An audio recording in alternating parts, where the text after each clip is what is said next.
কি করলে দাদু? প্লেটটা ভেঙে ফেললে? সরি দাদু ভাই। সরি বললে হবে না। কেন ভাঙলে প্লেটটা?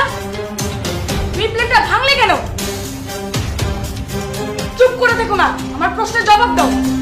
প্লেটটা ভাঙলে কেন তুমি? কাঁদলে হবে না দাদু, আমার প্রশ্নের জবাব চাই। তুমি প্লেটটা কেন ভাঙলে? থাক না বাবু, একটা প্লেটই তো ভেঙেছে, তাতে তোমার এত চিল্লাচিল্লি করার কি আছে?